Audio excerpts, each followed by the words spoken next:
Paulus dibanding kata-kata Allah itu sendiri. Iya benar. Begitu, makanya dari Muslim dia pindah. Mungkin di Muslim dia dulu tidak berguna lagi karena kesesatan beliau. Betul. Lalu dia datang ke Kristen menyesatkan lagi umat di sana. Betul. Nah, kalau dia benar-benar orang pintar dan dia benar, kenapa anaknya tidak mau mengakui dia? Kenapa anaknya masih Muslim semua? Nah, itu dia, makanya Taipudi namanya. Iya, anaknya malah agama anaknya bagus-bagus semua. Iya, betul. Iya, saya juga berharap tadi supaya saya tidak diturunkan, supaya diskusi kami ini berjalan dengan baik. Walaupun mereka berlima, saya sendirian diserang, nggak masalah bagi saya. Iya, saya juga ngelihat kan, walaupun Pak Dehe Kristen, tapi saya kan tahu gitu silsilah Pak Dehe ikut di lintas agama. Saya juga kepengen tahu ilmu mereka gitu. Iya, padahal saya ini nggak punya ilmu, hanya jemaat biasa, tetapi mereka sepertinya udah ketakutan. Iya betul. Ketakutan. Makanya maksudnya ilmu juga kan buat kita, walaupun saya Muslim, saya lihat gitu gimana cara neranginnya, malah ini. Iya, tapi di situ saya tahu dia tadi Bu, bahwa dia itu bukan pengikut Kristus. Dia lebih mengutamakan perkataan Paulus dibanding firman Tuhan itu sendiri. Lah Paulus kan penjahat, Paulus itu pembunuh. Pembunuh, penipu, pedusta, semuanya lah ada sama beliau. Sehingga ketika dia sedang di kota, maka dia akan dipenggal lehernya oleh orang-orang di sana dulu karena bertentangan dengan mereka. Betul. Makanya nasibnya seperti itu si Paulus. Tapi saya bingung, heran. Kok banyak orang Kristen yang terlalu mempercayakan Paulus itu. Padahal suratnya itu bertentangan dengan firman Tuhan sebagian. Betul. Begitu Ibu. Jadi Ibu menyimak tadi ya, saya sering lihat Pak Dehe, walaupun di komor Pak Dehe saya juga sering dengar gitu. Oh, tapi baru naik hari ini Ibu, begitu. Iya. Lebih enaknya Ibu naik pakai jilbab lalu kita bercakap-cakap dengan on cam. Kapan lah Pak Dehe ya Pak Dehe. Oke, baik Ibu. Apalagi yang perlu disampaikan Ibu, silakan. Udah itu aja Pak Dehe. Oke Bu. Iya. Makasih ya Pak Dehe. Iya, terima kasih Bu. Selamat pagi. Aduh, ternyata Saifuddin ini ilmunya nggak ada. Saya coba dai lagi ya teman-teman ya sama Saifuddin ini.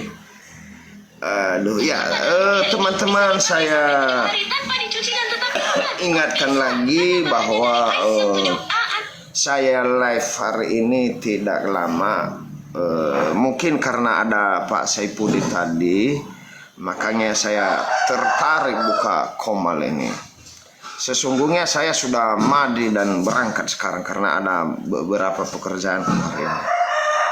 Iya, Saifuddin yang pendukungnya Pak Saifuddin yang ada di bawah ini jelas-jelas pendeta Saifuddin adalah sesat. Saya yang mengatakan sesat. Setelah kami berdiskusi, dia lebih mengutamakan perkataan Paulus daripada firman Tuhan itu sendiri. Karena perkataan Paulus itu mengatakan bahwa hukum Taurat itu tidak berguna lagi, sampah, kata Paulus. Tetapi kata Pak Saifuddin juga tadi setelah kami berdiskusi, kata beliau juga sampah. Jadi sampah hukum Taurat itu setelah mereka mengenal Yesus. Tetapi Yesus berkata di dalam Matius pasal 18 dikatakan, karena aku berkata kepadamu, sesungguhnya selama belum lenyap langit dan bumi ini, satu iota atau satu titik pun tidak akan ditiadakan dari hukum Taurat. Nah, ini kata Yesus ini. Tidak akan ditiadakan dari hukum Taurat. Tetapi kata si pendeta sesat Saifuddin, ditiadakan hukum Taurat setelah Yesus datang ke dunia. Bagaimana menurut teman-teman? Tolong kasih tanggapan yang baik ya. Ya, yang mau naik lagi di Komal ini saya persilakan, baik itu Kristen, Islam, Hindu dan apa-apa. Yang penting dia bisa berbicara, silakan.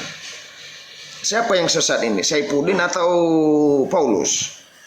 Saya memang lagi naik sama beliau ini. Bukan takut tapi segan saja. Ya. Kenalan sama HP Vivo model baru yuk. Ini dia Vivo V3. Ngomong kok. Kan evaluasi. Enggak kalau takut.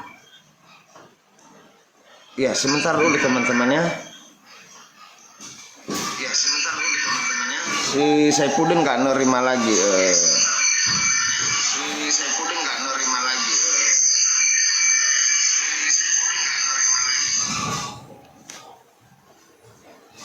Saya naikkan dulu akun saya yang satu ya, biar di follow.